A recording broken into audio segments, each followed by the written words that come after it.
Určite si sa stretol, dnes to bude z takej inej oblasti, ale určite si sa stretol, najmä pokiaľ máš do 20 rokov, s informáciou od známych osobností, a špeciálne tu na Slovensku, že škola ti je na prd.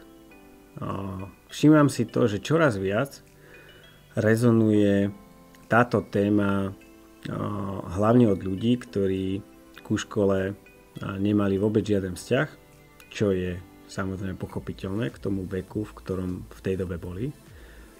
A toto ti podsúvajú, a nielen tebe, že je to niečo, čo je akýsi vzor dnešnej doby, že strednú a už vôbec nevysokú školu vôbec nepotrebuješ. A vôbec generálne, že škola ti je na nič.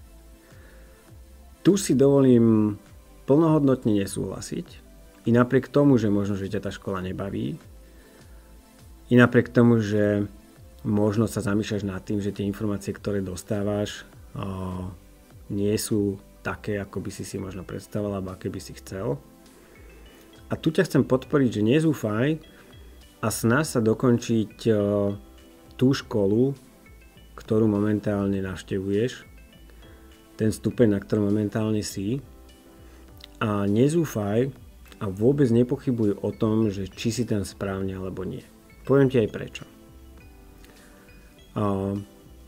To, ako som študoval ja a čo som študoval, si nechám na inokedy, ale sám za seba môžem povedať, že tiež som bol v tom rozmýšľaní, v ktorom momentálne si ty.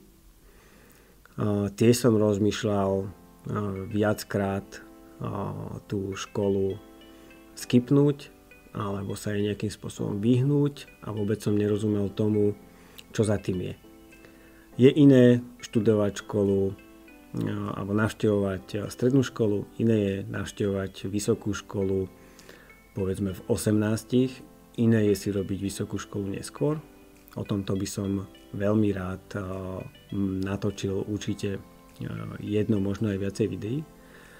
Ale kde sa chcem dostať späť je, určite nepočúvaj ľudí, ktorí ti tvoje vzdelávanie spochybňujú. Zapamätaj si, že bez vzdelania a bez tých zážitkov, ktoré v tej škole získaš, bez tých procesov a postupov, ku ktorým prídeš, sa ti bude mnohonásobne horšie žiť. To nehovorím o tom, že aktuálna doba sa strašne rýchlo mení. Pokiaľ skončíš základnú školu a nemáš dôvod, nejaký vážny dôvod na to, aby si nepokračoval, pokračuj. Minimálne tú strednú školu. Pokiaľ sa ti bude dať návštev výšku, zamakaj a uvidíš, aký rozdiel v tom tvojom vnímaní sveta bude neskôr. Vôbec nepočúvaj názory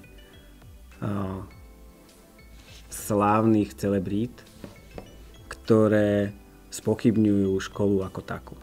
Áno, existujú výnimky a sú ľudia, ktorí sa vedia presadiť aj bez školy. No aká je pravdepodobnosť, že to budeš práve ty?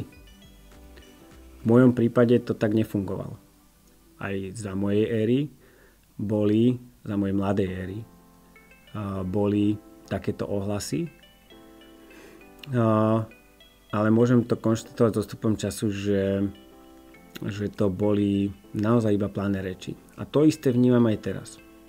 Je tu viacero celebrít, ktoré spomínajú, a myslím teraz celebrity slovenského rázu, vôbec nie medzinárodného, toho slovenského a hlavne zo sociálnych sietí, ktoré spomínajú,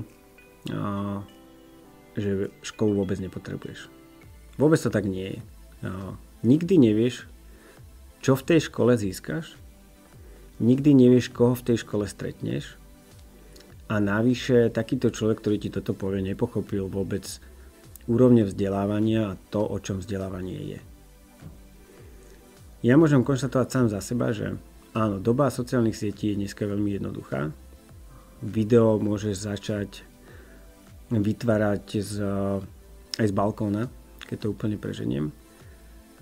Stačí ti k tomu naozaj v dnešnej dobe iba mobil, ale nenechaj sa nalákať na tieto lacné reči, lebo ľudia, ktorí sa takto na to pozerajú, tak mali veľmi ťažké obdobia, kým sa dostali do situácie, že takéto niečo môžu prehlásiť. A OK, možno v ich prípade to fungovalo, ale je to veľmi malé percento ľudí, u ktorých to zafunguje. Na druhej strane skús sa vzdelávať, doba sa mení, umelá inteligencia je čoraz silnejšia alebo zdatnejšia. Informačné technológie idú dopredu, rovnako tak aj online marketing. A áno, môžeš dosiahnuť veľmi veľa, ale musíš na sebe pracovať. A škola ti dá určitú časť vedomostí a ten zvyšok nikdy nikto za teba nedotiahne. Ale v tej škole pochopíš, pokiaľ chceš, ako k tým informáciám máš pristupovať. Toto zvýrazním aj preto, že vidím veľmi veľký skok od mojej generácie a generácie mojich rodičov, ktorý zapričinil tento informačný náš vek, v ktorom žijeme. Som dieťaťom, ktoré zažilo dobu bez internetu a nástup internetu. Viem si porovnať nástup sociálnych sietí a príchod mobilov a vidím, čo to so sebou prináša. Preto, aby som nerozprával dlho alebo viac o tejto téme, nenechaj si odporúčať od ľudí, ktorým ti na tebe nezáleží. Byť niekoho fanúšik je fajn, ale zapamätaj si len fanúšik. Ten človek s tebou nemá žiaden vzťah, tak nerozumiem, prečo by si mal brať k srdcu takéto rady. Keď doštuduješ a prejde nejaký čas, pochopíš a uvidíš, aké to bolo fajn, že si to dokončil a čo ti to dalo. Pokiaľ sa na toto video pozeráš s nejakým odstupom času a už si školu skončil, pokojne sa mi môžeš vyjadriť v komentári so svojimi skúsenosťami a kde si a ako si dopadol aktuálne. Nebavíme sa o kvalite školstva, bavíme sa o tom, že je fajn si školu spraviť. A môžeš to vidieť úplne odlišne, v pohode. Zatiaľ tu máme demokraciu, takže tvoj názor ti neberiem. Chcel som len povedať ten môj. Díky moc, ak sa ti toto video videlo, alebo si v ňom našiel aspoň nejakú časť pozitívnej informácie, môžeš mi dať like. No, pokiaľ ťa zaujímajú ďalšie videá, ktoré určite v blízkej dobe posuniem do produkčnej fázy a nakoniec ich vyhodím, tak sa prihlás na odber. Díky moc a vidíme sa pri ďalšom videu.